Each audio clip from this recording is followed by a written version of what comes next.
They're getting the Momo back. They're getting it? The Okay. Momo. The Like, what is Momo? the Momo? Anyways, the Momo. Okay. Gamecocks. Momentum. Is that what that is? The momentum, yes. The Gamecocks continue to be unpredictable. Wow, I'm impressed with Let's get to Friendy the right highlight. Momo time. If you missed a couple hours ago, Friendy challenged Dabo to a dance-off. Dabo. He was showing us his Dance-off. golfer Sean Kelly was diagnosed with type 1 diabetes at age 5, but his condition isn't what makes him unique on the course. Gotta remember that Knight is a guy that threw almost 350 yards against Alabama in Oklahoma's Sugar Bowl win last season. Thanksgiving means rivalry week, so we're talking some Carolina and we're talking some Clemson. So since you've been around this rivalry for a very long time, what is your favorite memory? We are talking some baseball because USC traveling to Hoover, Alabama for the SEC tournament. Now, Brett, Friendy. Yeah. They got to impress.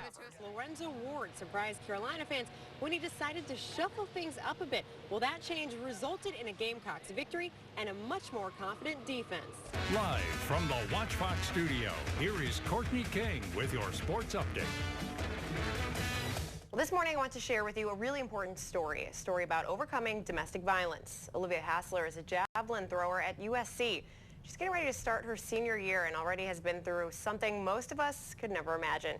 She told me one story can change the way people look at you, and now she hopes her story can change the way people look at athletes and domestic violence. One of my teammates had told me, like, I've known you 3 years and I feel like I don't know you at all. That's because no one knew what really happened to USC's Olivia Hassler for nearly 2 years. The Gamecocks thrower and honor roll student survived domestic violence. A lot of us go through things that people don't know about, and you know, when someone steps forward, I feel like it kind of sends a stronger message because it shocks people. Olivia's ex-boyfriend slammed her head into the concrete 7 times, leaving her hospitalized in her Pennsylvania hometown. A few months later, she returned to the track like nothing happened. I throw javelin, so you know, being able to go out and throw out your frustrations was one of the healthier ways that I dealt with it, because when I couldn't speak about it, track was the one thing that I could control. Olivia admits she channeled her pain into track so she didn't have to think about what happened. If anyone would look at me, they would think that I never went through anything. Like, you know, they think athletes don't really go through things. They think that you're just, you know, on the front of a newspaper, or you're just like, you know, bigger than life. She knew it was time to speak up and speak out against domestic violence. At first, I was definitely hesitant. I kind of took that then instead of a fear and turned that into the reason as to why I would talk. And now she talks all the time, sharing her story, hoping others find strength and healing. It's like a lot of people look at themselves for why things go wrong, and it's not them. Olivia spoke at the Russell House Theater on campus and at a convention in Orlando. Her bravery earned her the Wilma Rudolph Student Athlete Achievement Award. Now, coming up in the next hour of Good Day Columbia, Olivia explains her mental and physical recovery. The abuse left her with a traumatic brain injury. Now, guys, something important to talk about here. The victim blaming is something that has been a topic among domestic abuse, and a lot of times society paints a picture of what a victim should look like, or a survivor. What they expect is someone who looks just sad, and Olivia comes off happy because she has done the work in recovery. So it's something very important to keep in mind. Just because someone, you know, doesn't look like a victim, that doesn't mean that they haven't survived something Is that something horrific. that she has experienced at all? Yes, that's something we talked about, how she says, I think I used in one of the teases, she says, you know, athletes are seen as larger than life, so people didn't expect that. Right, because you think that an athlete is stronger, an athlete can handle pain, but she's handled this and she's recovered. And we've seen this year kind of has been almost a year of domestic violence awareness in some ways, especially in athletics. But what we saw in athletics was that in domestic violence, the attackers were in athletics, and this time we have a survivor. So I think that was something that's very important, that it is a big problem both ways in athletics and in society. And that any number of people that you would, not just the typical person you would imagine, can be touched by this. Right. Last hour we introduced you to a Gamecock who is finally speaking out about overcoming domestic violence. Her work in the cause even earned her an award, but not even an athlete like herself could prepare for the recovery.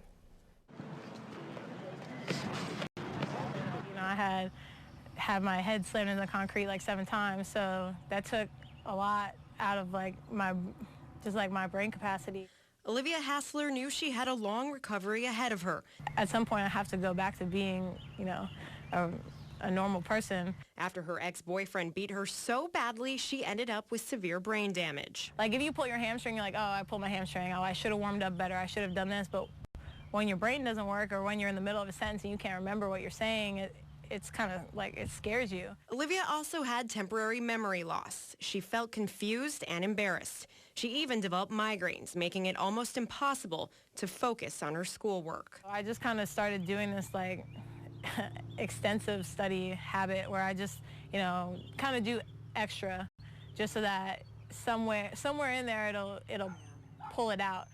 Olivia started to heal physically, but she knew she had to heal emotionally as well. Our team psychologist, Dr. Cusack, she really helped me understand what I was going through, and I had a lot of emotions that I wasn't understanding. She says she felt her emotions in extremes, easily feeling anger and rage one moment and sad and depressed the next. I just thought it was normal, like, oh, this is normal, I'm just going to get through it, and, you know, just a breakup, I'll just deal with it. And over time, Olivia's gotten control of her life again. I feel sorry for him because he's way worse off than I'll ever be. Because I got over it and I got through it and I'm better. Unfortunately, Olivia's attacker and ex-boyfriend will not see justice. Olivia stayed silent while she was in the hospital out of fear. And the medical staff thought she had been mugged. She did eventually get a restraining order, but by then it was too late to really move forward with charges. And guys, this is something that's really important with domestic violence. So, and a lot of viewers at home are probably thinking, why didn't she say something sooner? I think what's important is we have to understand this happened to her, while a lot of us would think, oh, well, I would have said something right away. We can't understand what somebody feels. What she was thinking while she was in the hospital, while she was going through it. And what she's doing now is paying it forward so that it prevents domestic violence from happening, or if someone is in this situation, that they can get out. Right. So, or if they question whether they should come forward, she kind of can say, hey, I didn't, and this is what happened. Absolutely. So she did say to me, that's my one regret, that I didn't come forward sooner. But, I mean, look what she's doing now. Yeah. So, and what an inspiration. I mean, like she said in the other stories, is you look at her as an athlete and you think, okay, they're kind of at a different level, but this really brings it down to a level that most people would never imagine experiencing. Right. I think a lot of people have this certain image of this is what victims look like. That's why Freddie and I were talking about survivors. Right. She is courageous. She is a survivor. Absolutely. It kind of changes the face of what people think domestic violence looks like. Great story. Thanks so much, Courtney.